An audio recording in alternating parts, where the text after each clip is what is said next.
"Mister, can I borrow you for one day?" The innocent question of a 3-year-old girl rang out in the middle of a secret meeting room where the most powerful mafia bosses in New York were discussing a war that could reshape the entire underworld. Everyone fell dead silent when the housekeeper's daughter walked cheerfully up to Alessandro Moretti, the man whose single glance was enough to make hardened killers bow their heads. No one understood why a strange little girl would dare ask the most feared man in New York such a question. No one believed Alessandro would even answer, yet only seconds later, the mafia boss's response stunned the entire room.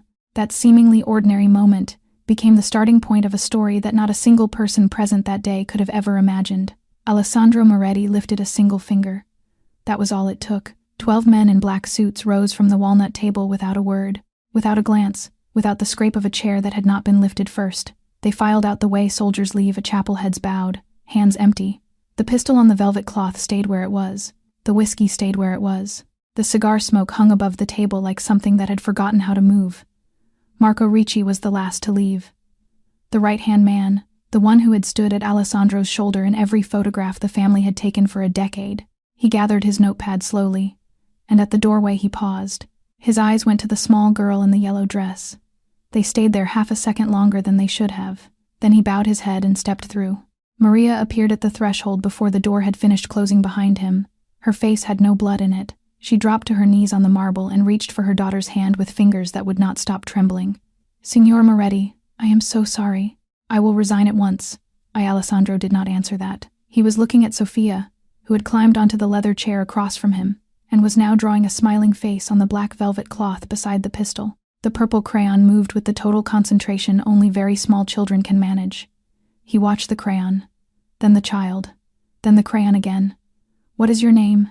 he asked the mother. "Maria, signore. Maria Alvarez." "And hers?" "Sophia." "Why is she here?" Maria's voice broke somewhere in the middle of the answer. Her sister had fallen ill overnight.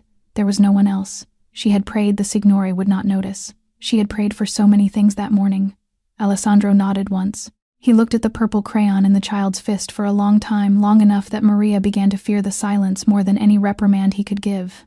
Then he spoke, slowly, testing each word as though it belonged to a language he had once known and was now trying to remember. "One day. What would we do with one day?" Sophia lifted her chin from the velvet and considered the question with the seriousness of a very small executive presenting a business plan. "The park," she said, "and ice cream, and you have to push me on the swing until I touch the sky." Alessandro nodded as though he were receiving instructions. He turned toward the door and lifted his voice only enough to be heard. "Marco." The right-hand man reappeared at once, notepad open, pen ready, clear tomorrow, all of it. Marco's brow drew together, and his voice was very soft. "The meeting with Don Salvatore Bianchi as well, signore?" "That one too." Marco bowed. He turned to leave. And at the doorway, he did what he had done before. He looked back at the child. The look lasted exactly half a second longer than any look ought to last, and then it was gone. Maria did not see it. Alessandro saw it. He said nothing. He knelt down instead. His knee protested the position the way an old machine protests a use it has forgotten. He brought his face level with the small yellow dress and the 2 crooked pigtails and the purple crayon. "Tomorrow I will come for you. 7 in the morning. You will wear the yellow dress I saw today?" Sophia nodded once, gravely, as though sealing a contract. In the taxi that carried them out of the Moretti estate an hour later, Maria held her daughter so tightly that Sophia squirmed. She did not believe he would come. She was already rehearsing the words she would say when the phone rang tomorrow to dismiss her. Her hands would not stop trembling on the child's back. She did not know that 3 years earlier, on a night of rain, she had made a promise to her best friend in a hospital corridor smelling of antiseptic and blood. And tonight, without her understanding any of it yet, something had begun to move. At 7 o'clock the next morning, exactly, a black SUV pulled up in front of the small laundromat in Astoria, where Maria rented a 2-room apartment above the machines. The whole block turned to look. The woman selling bread from a folding table at the corner, the man pushing a broom along the gutter, the old grandfather smoking on the top step of the brownstone across the street. None of them recognized the car. None of them recognized the man who stepped out of the back. But every one of them felt something they could not name, the way the air feels before weather. Alessandro Moretti closed the car door behind him and stood on the sidewalk in dark jeans and a plain blue shirt. No jacket, no cufflinks, no steel gray suit. He looked like a man who had forgotten how to dress like a person instead of a boss, and was trying, awkwardly, to remember. Maria brought Sophia down the crooked wooden staircase that ran along the outside of the building. Sophia was wearing the yellow dress. She had insisted on it, and Maria had washed and pressed it twice the night before, and had not slept in between. The child dropped her mother's hand halfway down the stairs. She ran across the sidewalk and wrapped both arms around Alessandro's leg, the way children wrap themselves around people they have already decided to trust without evidence, without hesitation, without anything a court of law would accept. Alessandro knelt again. His knee remembered the position better than it had the day before. "Today," he said, "you are the boss." Maria's voice was small. "Signore, are you certain?" "I can stay here with her if this is I made a promise," he said, without letting her finish. "I do not break promises, especially not to a 3-year-old who caught me by surprise in the middle of my own room." In the car, Sophia sat between them, her legs swinging in the air a full foot above the floor. She asked him whether he liked the color purple. She asked whether he had ever been to a park. She asked whether he knew the words to Twinkle, Twinkle, Little Star. Alessandro answered each question with the same care he brought to family matters at the walnut table. Yes. Not in a long time. He believed he did. Maria turned her face toward the window so he could not see her smile. In the driver's seat, Vincenzo, 61 years old, 20 of them spent behind the wheel for the Moretti family, watched the rearview mirror. What he saw there was something he had never expected to witness in his lifetime. The Signore was nodding, seriously, thoughtfully, at a small child's question about what elephants like to eat. Vincenzo said nothing, but when he returned the SUV to the garage that evening, he would tell the story to Rosa the cook, and to Alice the head housekeeper, the 2 women who had worked at the estate long enough to remember Isabella, and long enough to know when to keep quiet about it. The car rolled to a stop in front of a small neighborhood park 3 blocks from the laundromat. Rusted swing chains, dry grass, a handful of other children running around with ice pop sticky hands. Alessandro stepped out and stood at the edge of the park the way a traveler stands at the edge of a foreign country, unsure where the border is. Maria came up beside him. She kept her voice soft. "When was the last time you were at a park?" He did not answer for a long time. She had almost decided the question had been the wrong one when he spoke. "There was a girl, once, who wanted to bring me to a park on a Sunday afternoon. I promised. I did not come. That was the last summer we had together." He did not give the name. Maria did not dare ask for it. But in the inside pocket of her coat, where she had carried a small brass key every day for 3 years, something felt, suddenly, a little heavier than it had that morning. Sophia had not heard the exchange between her mother and the boss. She had already broken away from the edge of the park and was running across the dry grass toward the swing set, her yellow dress flaring behind her, her voice climbing the way small children's voices climb when the world has just handed them exactly what they wanted. "Swing! Swing!" Alessandro walked after her. He came to a stop behind the seat as she scrambled onto it, feet dangling far above the wood chips. He placed one hand on the back of the swing. He pushed, very gently, as a man pushes something he is afraid of breaking. Sophia rose half a 2 meters into the air and shrieked with delight. "Higher, higher, mister!" He pushed harder, and then harder. The rusted chains complained. Her yellow dress caught the October light and threw it back at him. And then he laughed. It was not the diplomatic smile he wore at the walnut table. It was not the small, polite curve of the mouth he offered visiting dignitaries. It was a laugh rough, rusty, unfamiliar to his own throat, like a door hinge that had been closed for years and had finally been forced to move. He did not recognize the sound as his own, until he looked toward the bench and saw Maria watching him with wet eyes. 30 meters away, on the far side of the street, a second black SUV sat idling at the curb. Enzo, head of the Signore's personal security, sat behind the wheel with 2 fingers pressed to his earpiece. "The Signore is laughing." The line was silent for a full 5 seconds. Then Vincenzo's voice came back. Careful, quiet. "Say that again." "Our Signor Moretti." Laughing out loud, in a public park, pushing a small child on a swing. There was another silence, longer than the first. 10 seconds, perhaps 12. "Do not put it in the log," Vincenzo said at last. "No one hears about this.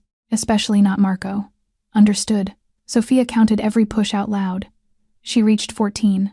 Alessandro did not complain. His Italian leather shoes, the ones that had cost more than Maria earned in a year, were slowly turning gray with park dust. Later that week, Alice would shake her head over them in the mudroom off the kitchen, but she would smile the entire time she was polishing them, and she would say nothing about the smile to anyone. Maria sat on a stone bench nearby and watched them both. She thought of Miguel, her husband, her construction worker. dead of a heart attack 8 months ago. At the age of 34, Miguel had pushed Sophia on the swings in the little park behind their old block until his arms shook. Since the day he had gone into the ground, no one had pushed her daughter on a swing. Until today. Until this strange man in dark jeans. "Boss man, come to the slide with me." Alessandro looked toward the bench, asking permission with his eyes. Maria nodded, and this time she did not hide the smile. He walked over to the low metal slide. Sophia climbed the ladder with the confidence of a child who has decided the day belongs to her. She sat at the top. She hollered down, "You stand at the bottom and catch me." He crouched. He opened his arms. Sophia pushed off, shrieking, and slid straight down and straight into his chest. He rocked back half a step, not from her weight, which was nothing, but from the shock of a small creature having placed the whole of her trust in him without a second of hesitation. He caught her, and it took him a long moment before he set her back on the ground. From the stone bench, Maria watched, and she thought again of the small wooden box she had kept at the bottom of her suitcase for 3 years, the box Isabella had pressed into her hands on the last night of the last storm. Perhaps, she thought, perhaps the time was drawing near. After the park, the three of them walked together to the corner. Sophia held Alessandro's hand on one side and Maria's on the other, swinging between them as though she had been walking between two parents her whole life. Alessandro's dust-gray shoes marked the sidewalk with faint pale prints. He did not look down at them. The ice cream shop on the corner was called Lucky's. A hand-painted sign hung above the door. A small bell rang when they pushed it open. The boy behind the counter wore hip-hop through a pair of white earbuds that dangled halfway out of his ears, and he did not look up, and he did not know who any of them were. Alessandro stood in front of the chalkboard menu for a long moment. He leaned toward Maria and confessed under his breath, "I do not know what to order." Sophia issued her verdict with the total certainty of a child who had studied the question and was now delivering judgment. "Strawberry. Everybody knows strawberry is the best one." Alessandro nodded once, as though he were receiving instructions from a superior officer. 3 strawberry cones, please." They sat outside at a small white plastic table under a thin October sun. Sophia ate her cone with the total, holy concentration only a 3-year-old can bring to a scoop of ice cream. Pink smears crept up her cheek, along the back of her wrist, down the front of her yellow dress. She did not notice any of it. She was chasing a drop of melted strawberry that had escaped down the side of her finger. Alessandro watched her for a moment. Then, quietly, he spoke. "I cannot remember the last time I sat down to eat somewhere that was not a golf course or a private terrace. Perhaps 15 years. Maria answered before she could stop the words. "That sounds lonely." She heard herself and felt heat climb her neck. One did not say such things to the head of a family, but Alessandro did not react the way she feared. He only nodded, slowly. "It is. I built a life that looks successful from the outside. I told myself that was enough. The money, the organization, a house with 14 rooms. I told myself I did not need anything else." He looked at Sophia, who was now licking the runaway drop from her wrist with fierce satisfaction. "And then your daughter walked into my room yesterday and asked to borrow me for a day. And I realized how long it had been since anyone wanted something from me that was not money, or a signature, or an order." Something tightened in Maria's throat. She lifted her hand and, without deciding to, placed it lightly on the back of his where it rested on the plastic table. It was a gesture that crossed a line she had spent her whole working life respecting, and she could not have said why she made it. He did not pull his hand away. He only looked down at hers on his for a long time. "You lost your husband not long ago, didn't you?" Maria nodded. "Miguel. He was a construction worker. Heart attack, 8 months ago. He was 34. Alessandro said nothing for a moment. Then, very quietly, "I am sorry." He did not say it the way people say it out of habit. He said it with the weight of a man who understood exactly what the word loss meant. For a long time he watched Sophia. Then he spoke again, and his voice had changed, and Maria did not know how. "She has the eyes of someone I used to know." Maria went very still for half a second. She only smiled and did not answer, but her fingers tightened around his by a small, careful amount. A few meters away, a young woman walked past holding her son by the hand. She glanced at the plastic table, at the 3 of them sitting together, and she smiled the small, warm smile a stranger gives to a family. Alessandro saw the look. He did not correct it. Sophia finished the last of her cone. She did not ask permission. She simply climbed off her plastic chair, crossed the small distance to Alessandro's side of the table, and hoisted herself into his lap with the confidence of a landlord returning to her own property. Her sticky head came to rest against the front of his blue shirt. She looked up at him. She asked, in the way only very small children can ask enormous questions, in perfectly small words. "Are you sad, mister?" Alessandro went still. He looked across the table at Maria, and his eyes were asking her something he did not have the words for. She gave the smallest possible nod. He looked down at the tangled brown hair against his chest. And then, for the first time in 3 years, he spoke the name he had locked inside himself. "I used to love a girl. Her name was Isabella." His voice cracked on the last word, the way a window pane cracks a single hairline running across a surface that had looked whole a moment before. "She left me because she discovered I was not the man she thought I was. I do work that she did not want to be near. I looked for her for months after she left. I could not find her, and then I heard she had died on a night of storms. After that I did not say her name aloud anymore." Sophia listened with the serious concentration of a very small philosopher. When he had finished, she patted his chest with her sticky palm, a clumsy, oddly wise gesture. The kind of comfort a child gives without knowing they are giving it. Isabella probably liked strawberry too. Alessandro stopped breathing. Maria brought her hand up to her mouth to hide what was rising in her throat. Only she understood what her daughter had just said. Only she knew that Isabella had, in fact, loved strawberry, that as girls in Puebla, the two of them had skipped school together and run to the ice cream stand on the corner of the plaza, and that Isabella had always ordered the pink one, every single time, for as long as Maria had known her. Alessandro did not understand why an accidental sentence from a 3-year-old had struck him the way it did. He only felt the wall he had built around himself for 3 years suddenly show its first hairline fracture. He held Sophia a little closer, careful not to squeeze too hard. His eyes were wet, but the tears did not fall. Not yet. Maria watched them, and her heart beat slow and heavy in her chest. She thought of the small wooden box at the bottom of her suitcase. She thought of the silver chain and the curled letter I inside it. She thought of the sealed envelope Isabella had pressed into her hands with a single instruction: only when he has proven he is worthy of being a father. She did not know yet when the right moment would come, but she was beginning to feel that it was drawing near. In the SUV on the way back, Sophia slept slumped against Maria's shoulder in the back seat, one small sticky hand still curled around her mother's thumb. The October light was falling low across the buildings of Astoria. Alessandro looked at the child in the rearview mirror for a long time before he spoke. "Cancel tomorrow as well, Vincenzo. And the week after that." Vincenzo lowered his head from the driver's seat. "Understood, signor." In the gathering shadow of the late afternoon, the old driver felt tears rise up his throat without warning and slide down into the collar of his shirt. He did not wipe them away. He only kept driving, both hands steady on the wheel, all the way home. Weeks passed. The Moretti estate, that great cold house where for years the only sounds had been leather soles on marble and ice knocking against the sides of a whiskey glass, began, slowly, to fill with a different noise, the noise of a 3-year-old. Rosa, the cook, was told to add macaroni and cheese to the weekly menu, and she wrote it into her ledger with the same care she had once given to the elder signora's veal dishes. Giuseppe, the gardener, noticed that the old swing set at the back of the estate, the one that had been forbidden ground for 3 years, the one no staff member had been permitted to mention, had been repainted a bright, careful yellow. 2 small safety helmets now hung on hooks beside it. Giuseppe did not ask who had ordered the repainting. He simply pruned the roses nearby a little more often than he used to, so that he could watch when the little girl came out to use it.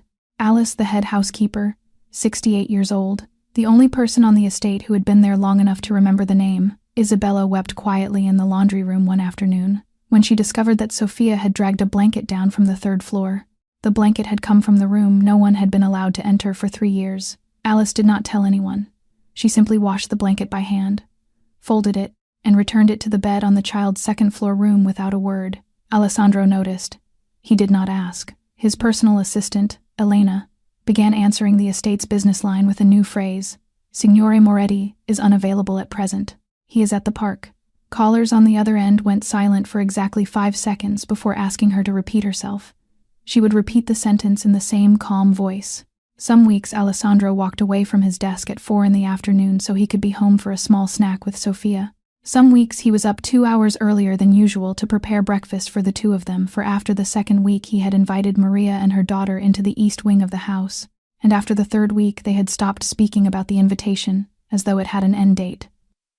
One rainy Saturday afternoon, Alessandro sat cross-legged on the floor of the main sitting room, a room so large it usually swallowed voices whole, helping Sophia build a fort out of dining chairs and bed sheets. You did it wrong, Sophia informed him gravely, holding 2 corners of a sheet in her small fists. The blanket goes over the chair, not under. My apologies, Principessa, Alessandro answered, and he adjusted the sheet with the same care he had once used signing a $30 million shipping contract. Is this correct? Yes. Come inside. This is our house now. Alessandro folded his tall frame into the small opening under the sheet. From the doorway of the sitting room, Maria stood with a laundry basket in her arms and did not move. She was thinking of Miguel. Miguel, who had sat on the floor and let Sophia climb him like a jungle gym, back when arms and time and heartbeats were still things they had. She did not permit herself to cry, but she did not leave the doorway either. Sophia fell asleep inside the blanket fort after half an hour of playing. Alessandro crawled carefully out, one limb at a time, and stood. He walked with Maria to the back veranda that looked out over the rose garden. The rain had softened to a mist. Alessandro's voice, when he spoke, was so quiet she had to tilt her head to catch it. There is a room on the 3rd floor. No one has been inside it for 3 years. I have kept it that way because I did not want to forget. But I am beginning to be afraid that I have been holding on to the wrong thing to remember. Maria did not ask whose room. She simply took his hand. That night, back in her own room in the East Wing, she sat for a long time on the edge of her bed, with the small wooden box open in her lap. She reached inside. She touched the silver chain. She drew her hand back. Then she reached in again. Monday morning, Maria stood at the door of Alessandro's study, the same room Sophia had wandered into on that first day. The same walnut table, the same velvet cloth now cleaned and folded away in a drawer. In her hands she held the small wooden box she had carried at the bottom of her suitcase for 3 years. Alessandro was reading a document. He lifted his head at the sound of her steps and blinked, mildly surprised. She had never come to this room without being called for. She walked in. She did not speak until she had reached the desk. She set the small wooden box down on the polished walnut, in the exact spot where Sophia had once placed a purple crayon among a scatter of dark-suited men. I need to show you something, she said, before I can be silent for one more day. Alessandro looked at the box, then at her face, then at the box again. He lifted the lid. Inside, on a small square of folded velvet, lay a fine silver chain. Its pendant was a curled letter I. All the blood left his face. He stood up so quickly that the leather chair tipped backward and struck the marble floor with a dull sound neither of them registered. Where did this come from? His voice was no longer the voice of a signore. It was the voice of a 38-year-old man standing in front of something he had not permitted himself to hope for in 3 years. Isabella gave it to me, before she died. Alessandro did not move. She died. Maria began to speak, slowly, one sentence at a time, her fingers pressed flat against the surface of the desk to keep them from shaking. She and Isabella had grown up in the same neighborhood in Puebla, Mexico. They had been friends since primary school. They had crossed the border into New York the same year, within 1 month of each other. 3 years ago, on a night of storms, Isabella had appeared at Maria's apartment above the laundromat. The rain had been coming sideways. Isabella had been 8 months along, pale, soaked through, holding one hand against her belly as though it might come loose. Isabella had said she had loved a man she believed was an import-export executive. She had said she had discovered what he really was. She had refused to name him. She had said only that she could not raise her child inside that man's world. She had left him without telling him she was carrying his daughter. She had gone into labor that same night. Maria had ridden with her in the ambulance to Street Mary's emergency. Isabella had died of hemorrhage at 3 a.m. In the moments before her eyes closed for the last time, she had pressed into Maria's hands the necklace, the wooden box, a sealed envelope, and a single name, Sophia. Alessandro did not sit down. He remained standing, one hand braced against the edge of the desk, his eyes fixed on the silver chain. For 3 years he had searched for Isabella. For 3 years he had paid private detectives who returned with nothing. For 3 years he had walked, on sleepless nights, through every Latino neighborhood in the 5 boroughs, and for 3 of those years, without knowing it, she had been 11 miles away from him, in a storm, alone. Maria reached into her coat. She placed a second object on the desk between them, a yellowed envelope, its edges brittle with age, its seal unbroken. Isabella told me, she said, to give this letter to the child's father only if he ever proved himself worthy of being one. I have been silent for 3 years because I did not dare believe a mafia boss could be that man. But the man who sat inside a blanket fort last Saturday was not a signor. So today I give it to you. Alessandro reached for the envelope with a hand that had pulled a trigger more times than he could count. The hand was trembling. Alessandro did not open the envelope right away. He asked Maria to sit down. He picked up the leather chair that had fallen to the marble and set it upright for her. He walked to the sideboard and poured a glass of water and set it in front of her. He did not pour one for himself. Then he turned his back to the room and stood facing the tall window that looked out over the rose garden, the way a man will stand who needs a wall behind him to keep himself from folding forward. He picked up the small brass letter opener from his desk. He slid it under the yellowed edge of the envelope with the care of a surgeon. Inside was a single sheet of paper, folded into 3 parts. The handwriting sloped gently to the right. He recognized it before he had read a word of it. He had seen it on notes, stuck to the door of a refrigerator in a small apartment 3 years ago. He had seen the capital I, the one that curled at the bottom exactly the way the silver pendant did. He read, "Alessandro, I did not leave you because I stopped loving you. On the day I discovered who you were, I rode the subway for 6 hours, through 3 different lines, looking for one reason to stay. I did not find one. Not because I was afraid of you, but because I could not raise our child in a world where there are guns beneath tables and blood on a father's shirts. I meant to hide her from you forever. I meant for you never to know. But tonight I am in pain. The doctor has told me I may not survive. If I do not, if one day you meet our child through Maria's hands, I ask you only to ask yourself one question. Is the man you are now worthy of taking her home? If the answer is yes, tell her that her mother loved her father until the very last breath she took, including this one, tonight, in the storm. If the answer is no, leave her with Maria. Do not come looking. Do not. For the sake of what you felt for me, take away the future she still has. Her name is Sophia. She has your eyes. Isabella." Alessandro read the last line. Then he read it again. Then he read it a 3rd time. On the 3rd reading, the paper in his hand trembled. He set the letter down flat on the desk. He walked around to the leather chair Maria had righted for him, and he sat. He brought both hands up to cover his face. He did not weep aloud. Only his shoulders moved. Maria said nothing. She simply sat on the other side of the desk and left her own hand open on the wood, not touching him, not reaching, only present. For 3 years she had held this secret alone. She was no longer holding it alone. After a long time, 10 minutes, perhaps 20, neither of them could have said. Alessandro lifted his head. His eyes were red, but his voice, when it came, had returned to something cold and precise. It was the voice of a signor, about to give an instruction that could not be gotten wrong. "I need to call Dr. Enrico Falcone. Privately. No one in this house is to know. Not Marco. Especially not Marco." Maria's brows drew together at those last 2 words. She did not ask. She only nodded. "How will you take the sample without Sophia knowing?" He thought for 1 second. "Falcone treats children. He will pretend to give her a routine examination. He will play the game where the child opens her mouth like a hippopotamus. Sophia will laugh." Maria smiled faintly through her tears. "She loves that game." Alessandro reached across the desk and picked up the silver chain. He held it in the palm of his hand for a long time, feeling the weight of it, the weight of 3 years of searching, of a night of storms he had not been in, of a daughter he had not known was breathing. Then he closed the small wooden box, and he placed it inside the top drawer of the desk. He turned the small brass key. He removed it. Only he would hold it. 48 hours, he said. Then we will know. Dr. Enrico Falcone arrived at the estate after dark. He was 60 years old. His hair had gone white a decade back. His eyes were the eyes of a man who had learned, in 25 years of quiet service to the Moretti family, exactly which questions to ask and which to swallow. He had dressed bullet wounds for Alessandro. He had dressed them for Alessandro's father before him. He had delivered Marco's wife of a son on the back seat of an ambulance during a January blizzard. He had never once written any of these things down. He did not ask why he had been summoned tonight. He only listened.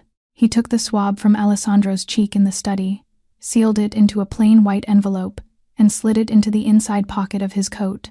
Then he went down to the kitchen, where Sophia was sitting on a stool at the counter, eating macaroni and cheese with Rosa the cook. He greeted them both with the easy warmth of a man who had visited this house 100 times. "I've come to give this young lady a general checkup. Do you know the game where you open your mouth like a hippopotamus?" Sophia laughed and opened her mouth as wide as it would go. Falcone brushed a cotton swab along the inside of her cheek for 3 seconds. The cotton went into a second white envelope. Sophia never noticed. Rosa never noticed. Alice, passing by with fresh towels, never noticed. Marco Ricci, who was in a Manhattan hotel meeting with 2 lieutenants of the Genovese family, did not notice. 48 hours to wait. Alessandro did not sleep. He sat in his study every night. The silver chain with its curled eye lay on the desk, next to the small purple crayon Sophia had left behind in this room on the first day. The crayon he had picked up and locked in a drawer, then taken out, then locked away again a dozen times.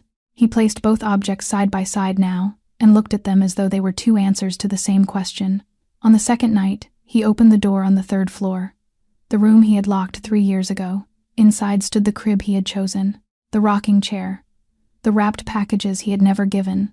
He had bought all of it for a child he had never dared to be certain existed. He sat down in the rocking chair in the dark, the silver chain closed inside his fist. He did not cry. He only waited. On the evening of the second day, Dr. Falcone returned. He placed a plain brown envelope on the walnut desk. "Signor, I would advise you to read this alone." Alessandro thanked him. Falcone withdrew. The study door closed with a small, respectful click. Alessandro tore the envelope open. Inside was a single sheet of paper. On it was a single line. Probability of paternity, 99.9997%. He did not rise. He did not shout. He did not strike the desk. He placed the sheet of paper down, carefully, aligned to the edge of the walnut, as though he were laying down something inexpressibly precious. Then he lowered his face into both of his hands, and for the first time in more years than he could remember, the most powerful signor in New York, the man who had never permitted anyone alive to see him weep, wept aloud, not the small, controlled tear of a boardroom. The choking, ragged sound of a man who has just learned he has missed the first 3 years of his daughter's life and cannot buy them back at any price. He wept for Isabella, alone in a storm. He wept for Sophia, going 3 years without a father. He wept for himself, for having stood at the head of a walnut table giving execution orders while his own child was learning to walk in an apartment above a laundromat. Later that night he stepped into Sophia's bedroom in the east wing. She was asleep on her side, one arm curled around her stuffed bear, her hair a soft tangle, her mouth slightly open. He knelt beside the bed, careful not to shift the mattress. He pressed the softest kiss he had ever given anyone against her forehead. "Papa is sorry he came late," he whispered. Out in the hallway, a figure paused in the shadow of the framed 18th century interior on the wall. Marco Ricci had heard. He did not move for another half a minute. Then, silently, he turned and walked back toward the staircase, his fist tightening at his side. The next morning, Alessandro called Maria into the study before Sophia was awake. The sky outside was still the pale gray of early dawn. He had not slept. She could see it in his face, but she could also see something else in it, something she had never seen there before. Calm, a calm that came from a man who had spent all night making a decision he was going to keep. "Maria," he said, "I have made my choice. I wish to formally acknowledge Sophia as my daughter, as the sole heir of the Moretti family." Maria's throat closed. She asked the only question that mattered. "And your world? What of that?" Alessandro answered, as though he had rehearsed each word through every dark hour of the night before. "I will withdraw from every illegal branch of this family within 2 years. I will hand a portion of the territories to allied families. I will transfer every asset I control into clean holdings, shipping, warehousing, real estate. She will not grow up the way I grew up. I will not have her hold a pistol at 13 years old the way I did." Maria did not try to hide her tears. She let them fall. Then Alessandro asked the question he had been carrying longer. "Will you stay? Not as a housekeeper, as the woman who raises her with me. Isabella chose you. My daughter has had 3 years of her life with you already, and I have no right to take that from either of you. I only ask permission to be present." Maria could not trust her voice. She only nodded. That afternoon, Alessandro called Marco Ricci into the study. He did not tell Marco that Sophia was his blood. He told him only that he had decided to formally adopt the child, and that he wished to host a proper welcome party, not a family business affair. A real celebration: balloons, cake, a small band, other children from the neighborhood where Sophia had spent her first 3 years. Marco bowed his head with exactly the right amount of enthusiasm. He even offered a suggestion of his own. "Signore, permit me invite the allied houses as well. Colombo, Genovese, Lucchese. Introduce the new Moretti heir formally, before the Council of 5. It will grant her the protection of every family in the city." Alessandro hesitated for half a second. He looked at Marco. Marco's eyes were as sincere as they had always been. He nodded. He did not know, in that moment, that he had just made the largest mistake of his life. Marco left the study. In the hallway outside, he took a phone from his inside pocket, the second phone, the one not used for family business, and dialed a number. The day after tomorrow. The party. Every family will be present. The child will be there. You know what to do." The line was silent for several seconds. Then a hoarse voice answered the voice of Don Salvatore Bianchi. "So the day finally comes. 10 years, Marco. Are you certain? I have waited 10 years. Nothing has ever been more certain than this." That afternoon, Alessandro took Sophia's hand and walked her out to the yard behind the estate. To the swing set, freshly painted yellow, the chains oiled, 2 new safety helmets hanging from the frame beside it. Sophia climbed onto the wooden seat by herself now. She had gotten stronger in the weeks since the first push.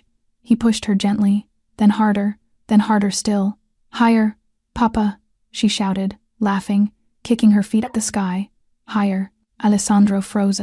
Sophia did not know she had just called him something for the first time. She was already screaming to be pushed higher, one small yellow flash arcing against the autumn sky. But Maria was standing on the stone step of the veranda, and both of her hands had come up to cover her mouth. The rumor moved fast through the underworld of New York. Alessandro Moretti had an heir, a daughter, a weakness. In a small Italian restaurant in Bensonhurst, Brooklyn, the sort of place whose front window looked like nothing at all, but whose back door opened onto a wine cellar, the FBI had failed to locate for 15 years. Don Salvatore Bianchi sat at the last table of the room, 60 years old, the eyes of a dead fish, his right hand missing the index and middle fingers from a purge many years back. In front of him, a glass of red wine and a plate of carbonara he had not touched. Across the table sat a man in a long gray coat, his face held back in the shadow of the low-hanging lamp. "What do you want me to do?" Bianchi laughed softly. The sound was dry, the sound of stones being knocked together. "No, Marco, what do you want to do? You are the one who brought this to me. You are the one who has waited 10 years. I am only the instrument." The man in the long coat reached his hand into the light to lift his wineglass. On his index finger sat a heavy silver ring engraved with a single letter M, the crest of the Moretti family. "The day after tomorrow. The welcome party. Every allied family will be there. Sophia will be in the second-floor playroom. I will guarantee Alessandro leaves the house for at least 10 minutes. He has one last meeting with his lawyer to sign the adoption papers. Where will you keep her? Warehouse 27 at the Red Hook Piers. Have you inspected it?" "Inspected. 4 of my shooters are already in position. The camera is set. The ransom video must be shot with restraint. Alessandro will see through anything overdone. Sophia crying will be enough. Do not put your hands on the child." Bianchi raised one eyebrow. "You still feel something for the little thing?" Marco was silent for half a second longer than he should have been. "No. I only prefer not to leave forensic evidence." Bianchi held his eyes across the wineglass for a long moment. Then he set the glass down and returned to his cold carbonara without another word. Cut. At the Moretti estate, Marco Ricci was smiling as he directed the party decorators. Elephant-shaped balloons swayed overhead. Strings of small lights were being run along the length of the ballroom. Rosa had begun mixing frosting in the kitchen. Giuseppe was hanging wreaths of yellow roses along the veranda. Sophia ran through the room in her old yellow dress. She had refused to save the new dress for tomorrow, and Maria had given in a purple crayon clutched in her fist. She reached Marco and tugged at the leg of his slacks. "Uncle Marco, can you help me hang the elephant higher? Papa said it has to be higher than my head." Marco crouched down to her level. He smiled. He smoothed the tangled hair back from her forehead with a gentleness that would have looked, to any watcher who did not know better, entirely like affection. "Tomorrow will be a very special day for you, Principessa," he said. Sophia nodded, trusting him the way she trusted every adult inside this house. She ran off. Marco stood. The smile died before he had finished rising. His eyes followed the yellow dress until it disappeared around the corner of the hallway, and they stayed on that corner for one moment longer than a man watching a happy child ought to stay. Alice was passing behind him, carrying a tray of yellow roses toward the ballroom. She glanced at Marco as she went. 68 years old. She had walked these floors 10 years before Marco Ricci had ever come through the front gate, and she did not trust any man who could stroke a child's hair without smiling with his eyes. The morning of the party, the estate had been awake since 5. Rosa had baked 4 vanilla cakes. Giuseppe was moving through the corridors with baskets of yellow roses, tucking them into every entryway. In the East Wing bedroom, Maria dressed Sophia in the new yellow dress, the one she had spent 2 weeks of Alessandro's small salary bonus to buy at a little shop in Little Italy. The dress had white lace at the collar and 2 small ribbons at each shoulder. Sophia spun in a slow circle before the mirror, her crooked pigtails flaring. "Can I eat lots of ice cream today, Mama?" Maria laughed and fastened a small elephant clip into the child's hair. "Your papa will let you eat as much as you want." It was the first time Maria had used the word papa in front of her daughter. Both of them froze, looking at each other in the mirror. Then both of them burst into laughter at the same instant. Sophia did not ask a question. She only ran off to find her favorite purple crayon. At 9 in the morning, Alessandro came downstairs in a soft gray suit, not the steel gray she was accustomed to seeing him wear. He bent, kissed Sophia on the forehead, and adjusted the ribbon at her shoulder with the seriousness of a man performing surgery. "I have one last meeting with Terence, the attorney," he told Maria. "The will amendments and the formal adoption papers. 2 hours. I will be back before the guests arrive at noon." He leaned in and kissed Maria on the cheek, the first gesture of that kind he had ever permitted himself in front of the staff. Alice, passing along the hallway, pretended she had not seen it. She smiled to herself. Alessandro left. Maria walked Sophia up to the second-floor playroom, the room Alessandro had filled with new toys over the past 3 weeks. She crouched to her daughter's height. "Play here for a moment, my love. Mama will go check the tables and come right back for you." Sophia nodded. She sat down at the small drawing table and reached for her purple crayon and a fresh sheet of paper. She began to draw an elephant. Maria closed the door behind her and went downstairs. She checked the cakes. She tasted the salad dressing. She reminded Rosa about the order in which the courses should come out. 10 minutes. She climbed the stairs back up to the second floor. She opened the door of the playroom. The room was empty. The purple crayon lay on the wood floor. The fresh sheet of paper on the drawing table showed the beginning of an elephant's head, its trunk not yet finished. The small elephant clip had fallen beside the leg of the table. No Sophia, no sound. The window of the playroom stood wide open, the window that opened onto the small east balcony, which in turn connected to the roof of the outbuilding behind the house. Maria screamed her daughter's name. She screamed it until her voice tore. She ran from room to room on the second floor, throwing open every door, pounding on the staff quarters. Rosa came running up from the kitchen. Giuseppe ran in from the garden. Alice, 68 years old, the slowest, was the only one who did not shout.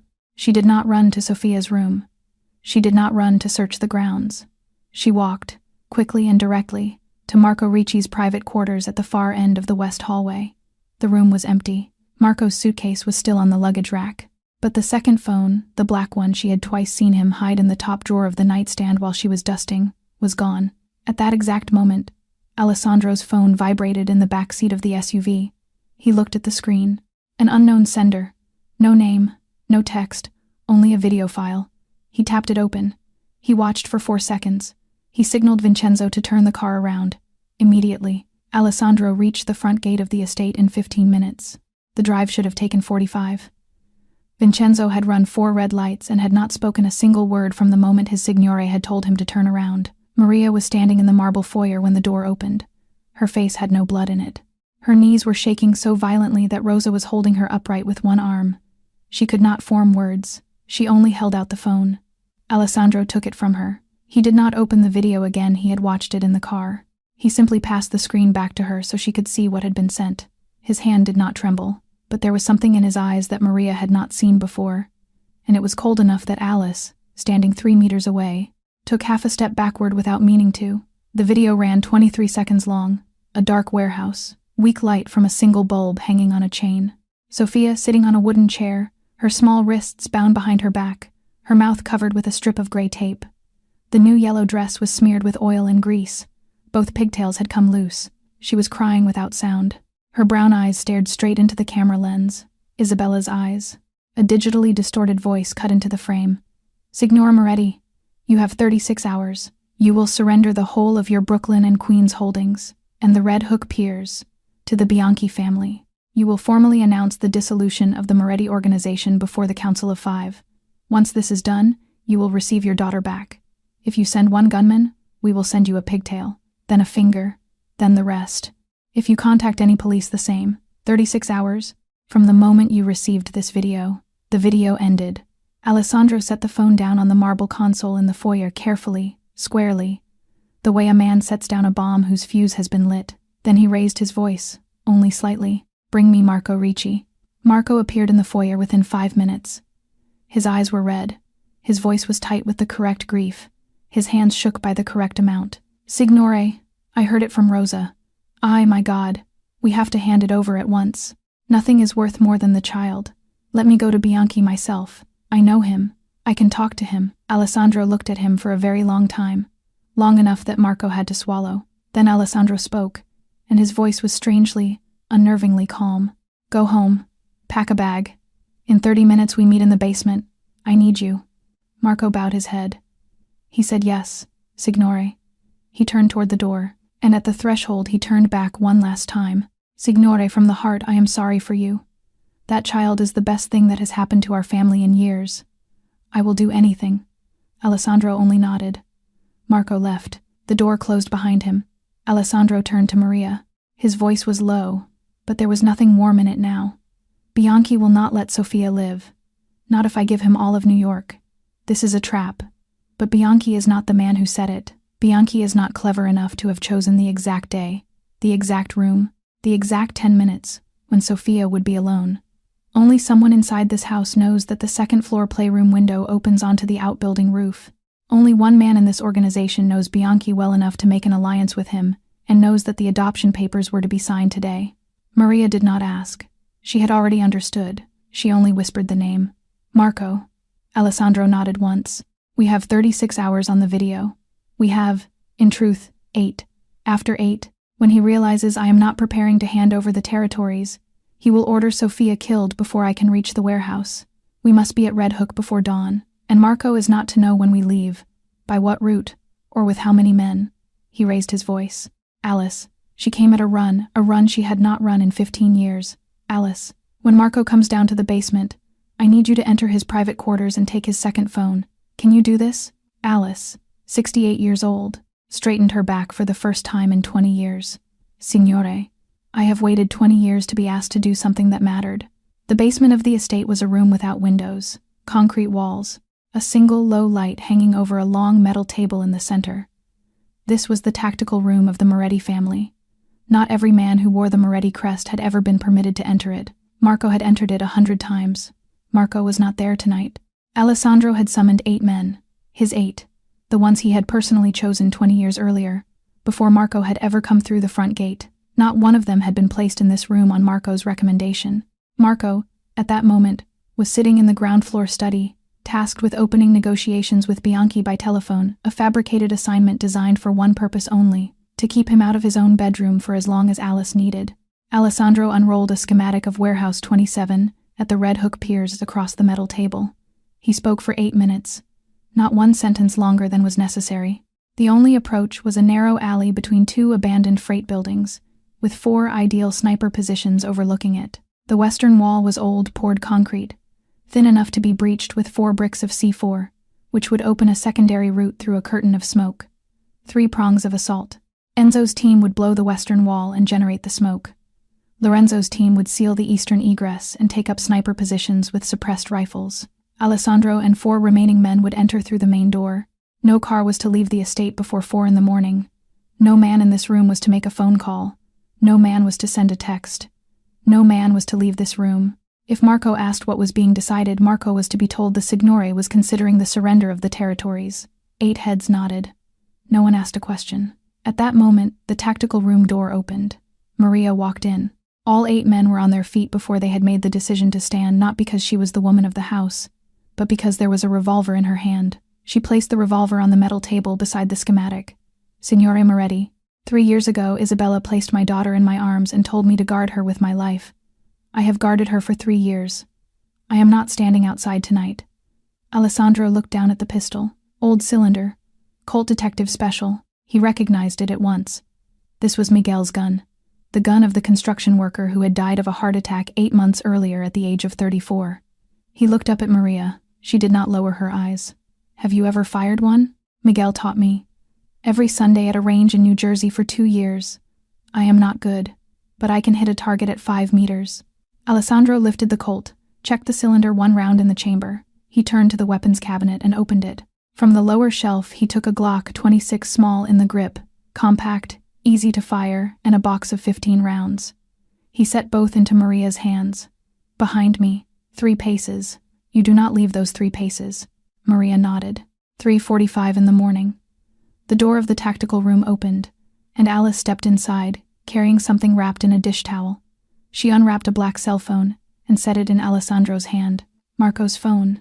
Alessandro unlocked it using the password Alice had glimpsed 3 months earlier, while dusting the top of Marco's nightstand. the 4 digits of Marco's birth year. The call history opened, 12 outgoing calls to Don Salvatore Bianchi in the last 2 weeks.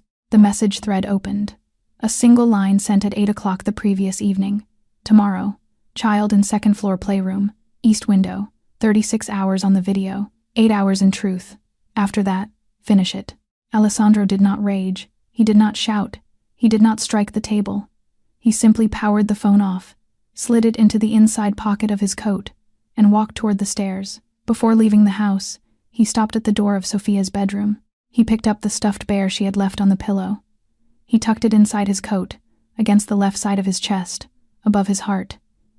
Outside, the first snow of the season had begun to fall. 4:20 in the morning, 3 black SUVs rolled to a halt 400 meters from Warehouse 27 at the Red Hook Piers, tucked in behind a row of stacked shipping containers. Snow had gathered along the sheet metal roofs of every building in the yard. There was no light. There was no human sound. There was only the slap of harbor water against the pilings, and the distant, mournful horn of a freighter somewhere out past the breakwater. Enzo and 3 men of the first prong slipped away to the west, 4 packages of C4 already primed and taped inside their jackets. Lorenzo and the second prong moved east to seal the alley exit and take up sniper positions with suppressed rifles balanced on the cold container tops. Alessandro, Maria, and 3 of the remaining men advanced along the main approach.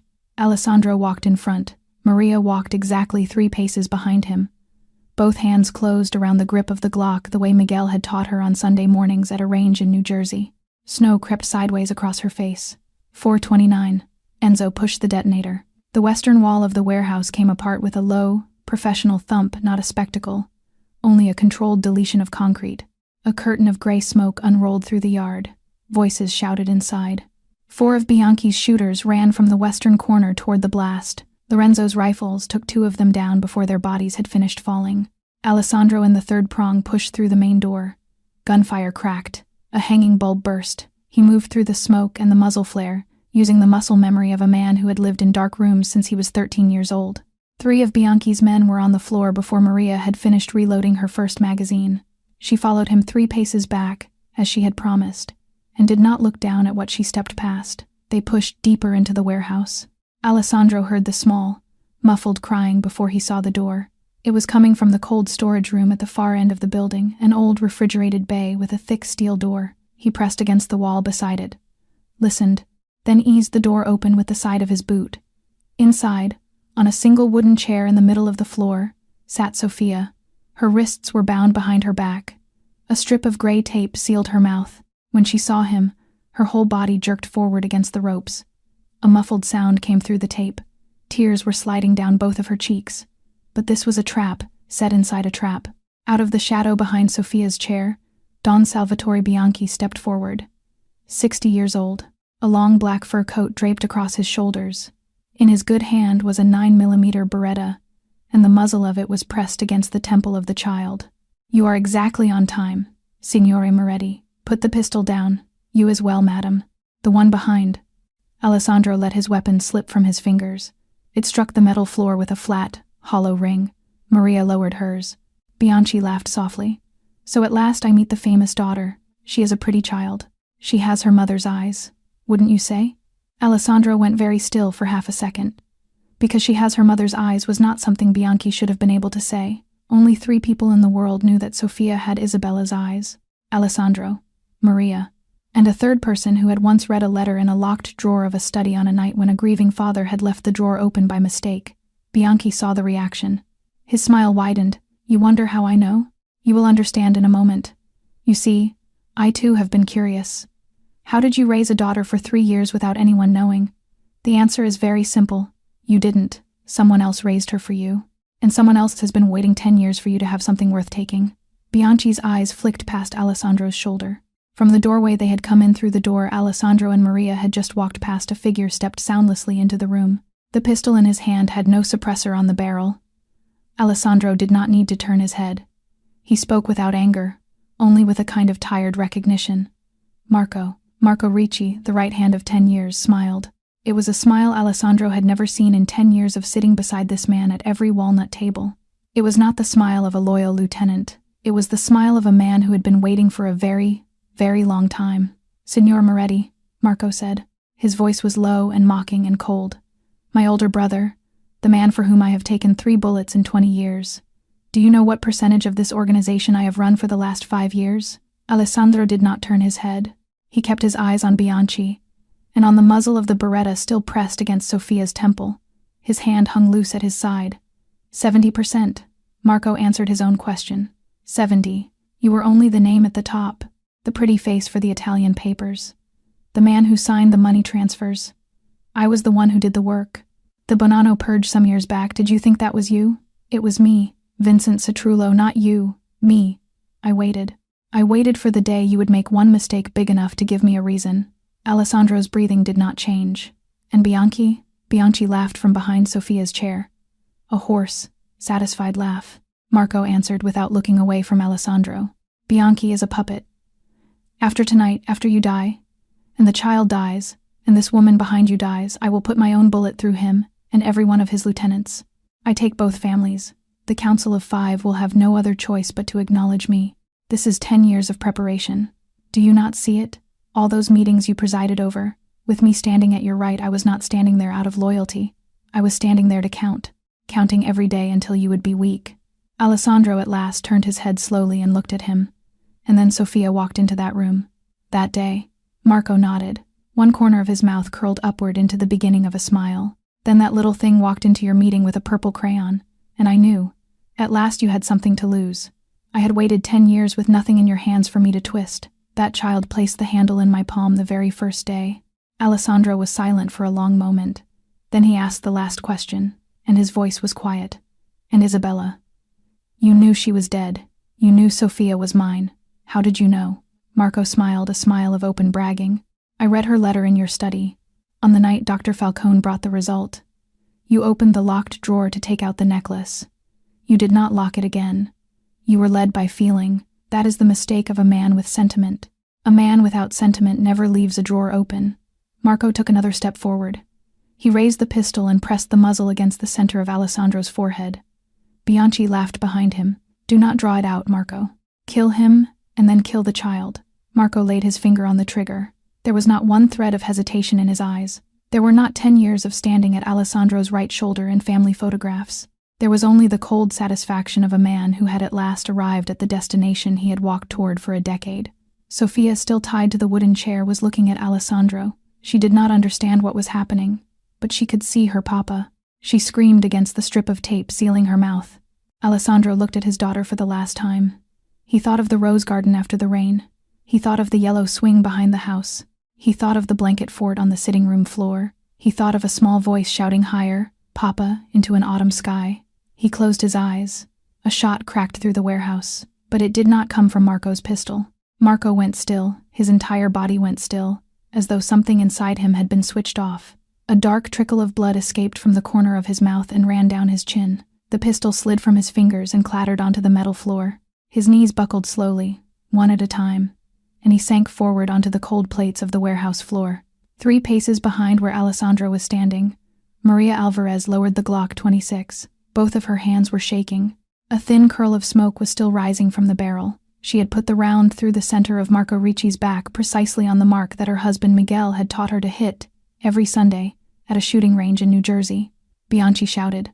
He swung the beretta toward Sophia's temple by pure reflex, determined, in the last 2 seconds of his life, to take her with him. But Alessandro had already dropped to one knee, and his hand had already closed on the pistol he had let fall to the floor when Bianchi had ordered him to. 2 rounds cracked in the sealed cold storage room, one on top of the other. Bianchi went backward. His head struck the metal plates with a heavy, final sound, and his eyes stayed open, staring up at the corrugated ceiling of the warehouse. Alessandro did not look at Bianchi's body.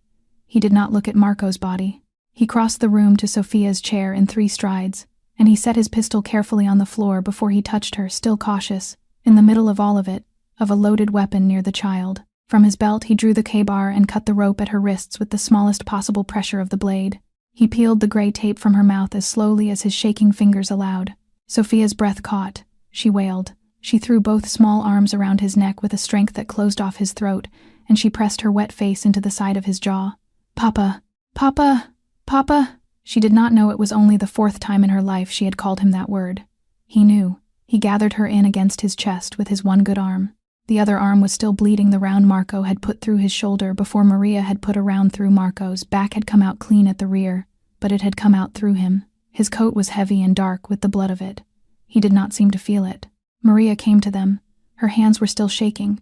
She knelt beside him and examined the wound with the quick, competent touch of a woman who had grown up in a family where somebody was always coming home from a construction site with something torn open. The bullet was out.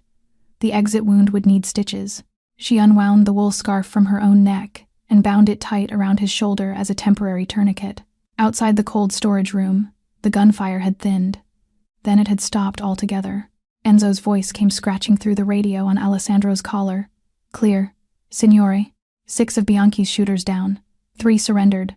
No losses on our side. Awaiting orders. Alessandro did not answer. He unclipped the radio and passed it to Maria. Maria pressed the button and spoke. Her voice did not shake in the radio the way it shook in her hands.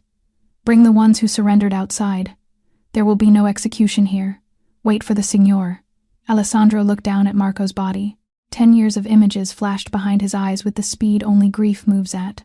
Marco at the elder signor's funeral, standing at his right, one hand resting on his shoulder. Marco standing beside him on the day he had formally taken the seat at the head of the walnut table. Marco laughing beside him in the photograph they had taken on his 35th birthday. Both of them shoulder to shoulder, a glass of wine in each hand. Marco standing at his right in every single family photograph for a decade. For 10 years, in every single one of them, the man had been counting. Alessandro did not have long for memory. He turned to Maria.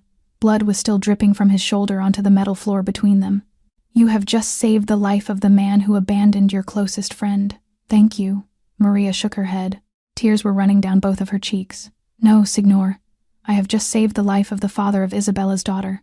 That is what Isabella would have asked me to do, if she were still here to ask. Dawn began over the Red Hook Piers. The private ambulance of the Moretti family, not a city vehicle, pulled up beside the warehouse. Dr. Falcone opened the back doors himself, and he began cleaning and packing the shoulder wound in the back of the vehicle before the doors were closed again. Sophia sat in Maria's lap in the rear seat. Her fingers were still closed around Alessandro's index finger, and they did not open once. Outside, the first snow of the season had stopped falling. In the cab, 3 living people. In the front seats, 2 lieutenants. And behind the warehouse, one body was being lifted onto a canvas sheet by Enzo's team, in the professional silence of men who understood exactly what had just happened, and would never say a word about any of it to any living soul. They reached the Moretti estate a little past 6 in the morning. The sky was still gray. Alice was already waiting at the front gate, a woolen blanket folded across one arm and a mug of warm milk balanced in her other hand. Rosa stood a step behind her, twisting a small kitchen towel between her fingers that was already wet from crying. Giuseppe stood beside them with a first aid case open at his feet, in case Dr. Falcone needed anything he had not brought along. But Alessandro did not let anyone take Sophia away to be bathed or changed. He carried her the small yellow dress dark with blood and machine oil, the ribbons at her shoulders limp with dampness up the front steps, and through the front door and into the marble foyer. He did not walk toward the east wing. He did not walk toward the stairs. He walked to the bottom step of the great staircase, the same bottom step where, on the very first day, Sophia had let go of her mother's hand and run across the polished floor to wrap her arms around his knees after the meeting in the study. The same step, the same square of marble. 3 weeks earlier, or 3 lifetimes earlier, he could no longer tell the difference. He sat down on it, still holding her. In front of him stood 8 loyal men, waiting silently for their report. Behind them, Alice, and Rosa, and Vincenzo, and Giuseppe. And here, in the middle of the foyer he had crossed 1,000 times in his hard leather shoes, the most powerful signore in the city of New York, the man who had not permitted a single living soul to witness his tears in 20 years of ruling, lowered his face into the tangled brown hair of his daughter and wept. Aloud. No one moved. No one dared step away. No one dared shift their eyes. They stood in that foyer in complete silence, and they witnessed something they would still, 10 and 20 and 30 years from now, refuse to tell to any other person alive, not to a wife, not to a grown son, not to a priest at confession, not even in the pages of a private notebook. Some moments a person witnesses and then carries down into the grave without ever opening their mouth about it. Sophia lifted her face. She raised her small hand, the one still smeared with blood and machine oil and a faint streak of purple crayon, and she wiped her father's tears clumsily off his cheek. "Papa, don't cry," she said. Her voice was rough from too many hours of crying inside a strip of tape. I'm still here. Alessandro heard the word Papa for the 5th time in his life. He did not freeze anymore. He only held her tighter. Maria stood 3 steps behind them and did not dare come closer or move back. She left them alone in what was theirs. Alice crossed to her quietly and set one small hand on her shoulder. 68 years old. 20 of them spent washing linens and polishing marble for the Moretti family, and she said only one sentence. The child has a father now, and you have a home. Maria did not answer. She only nodded. Dr. Falcone stitched Alessandro's shoulder wound in the sitting room off the foyer. Alessandro refused to go upstairs, would not be separated from Sophia even for the length of a suture. She fell asleep against his chest, while the needle moved. She had been beyond exhaustion, and the small pulls of the thread did not wake her. Over the course of the following week, each of the 8 men who had stood in that foyer at dawn came to see Alessandro privately in his study. None of them came to apologize for having seen him weep. Each of them came for the same reason, to swear his loyalty a second time. A different loyalty than the traditional oath sworn to a family. Enzo was the first through the door. He said only one sentence. Signore, from today until the day I die. Not for the organization, for the child. Alessandro did not answer. He only nodded. The dismantling of the largest branches of the Moretti operation began the following month. The transfer of assets to clean shipping and warehousing companies began the following week. On the first night after Red Hook, Alessandro lay on top of the blankets beside Sophia's bed, one hand resting across her small hand, and he did not sleep. Maria came in at 3 a.m. carrying a second blanket. She spread it across his bandaged shoulder without a word. He did not speak either. But for the first time in 3 years, 2 adults and 1 child inside the Moretti estate all slept under the same roof, and none of them lay awake afraid of who might not be there when the morning came. Woodlawn Cemetery, in the Bronx. A late autumn afternoon, 3 months after the night at Red Hook, pale yellow light slid between the branches of the red maples along the drive. A few dry leaves let go and fell onto the white gravel path. Alessandro, one arm still lightly bandaged beneath the sleeve of his coat, walked between the rows of stone markers with Sophia's small hand in his. Maria followed a few steps behind, carrying a bouquet of white roses. Not the imported kind, the kind with a real scent to them. The kind that had once grown in her grandmother's garden in Puebla, long ago. They stopped in front of a modest gray granite headstone. Isabella Rosa Vargas, beloved daughter, mother, and friend. For 2 full minutes, Alessandro did not speak.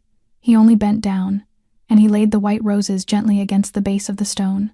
Then he reached into the inside pocket of his coat and drew out the fine silver chain, the pendant curled into the letter I, the necklace that had passed through 3 silent years, a sealed envelope, and a warehouse at Red Hook, only to come, at last, to the place it was meant to be. He knelt down to Sophia's height.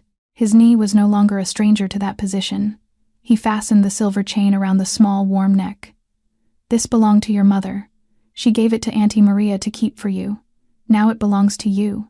Sophia lifted the small letter I between her fingers and turned it in the afternoon light. She nodded, gravely, in the way only a 3-year-old can nod about something she does not yet fully understand but has already decided to carry with her. Alessandro rose. He placed one hand against the granite, and his fingertips brushed the letters of Isabella's name. His voice was thick, but it did not shake. I came too late to protect you. I came too late to hear our daughter say the word Papa for the first time. I came too late to keep you from bleeding in that storm alone. But I ask you now to give me the rest of my life. I will spend it every strawberry ice cream, every swing push, every blanket fort, every bedtime story protecting our daughter. I promise you this by the one name I will never let her hear anyone use in this house, the name Signora Moretti. She will not grow up the way I grew up. She will grow up the way you wanted her to. A soft wind moved through the maples. A few more red leaves drifted down onto the gray stone. Sophia tugged on his hand and pointed at a small wild flower that had grown up between the blades of grass beside the grave. The flower was purple. Papa, look, it is the same color as my crayon. Alessandro bent down. He picked the small flower carefully, and he tucked it into her hair, just above the little elephant clip. Behind them, Maria stood with one hand pressed lightly over her mouth, and the other raised gently to touch the top of the headstone, a small, private goodbye to the best friend who had waited 3.5 silent years for this exact afternoon to arrive. The 3 of them walked out of the cemetery as the sun was settling low over the western trees. Sophia held a purple crayon in one small hand, the same kind of purple crayon she had carried the day she had walked into a room full of cigar smoke and men in dark suits. 3 months earlier, her other hand held her father's finger. The new yellow dress Maria had bought for her fluttered gently in the late autumn wind. The same purple crayon, the same yellow dress. Both had once stepped into a room full of guns and silence. Now they stepped out of a cemetery, hand in hand with a father. Dear friends, thank you for staying with us until the very last minute of this story. Sometimes the greatest wounds in our lives are not healed by strength, or by money, or by power. Sometimes they are healed by the small, unexpected hand of a child who does not know she is healing anyone at all. Alessandro built walls of stone around his grief for 3 long years. It took the innocent question of a 3-year-old girl, "May I borrow you for one day?" to bring those walls down. Love does not always arrive on time. Sometimes it arrives very, very late. But it is never too late to choose to become the person our loved ones would have hoped we could be. It is never too late to trade an empty house for a home. It is never too late to kneel down to a child's height and stay there. We would love to hear from you. Has there ever been a small, unexpected person in your life who arrived at exactly the right moment and changed everything? Do you believe some promises are big enough to reshape a whole life? Please share your thoughts and your own stories in the comments below. We read every one of them, and every word you send us goes straight into the heart of this channel. If this story moved you today, please take a moment to like this video, share it with someone who needs to hear it, and subscribe to our channel so you never miss another heartwarming story. Every subscribe, every like, and every comment helps us bring more of these stories to more people around the world. Thank you so much for being here. We wish you good health, a peaceful home, and joy in every small moment of your day. Goodbye for now, and we will see you again in the next video.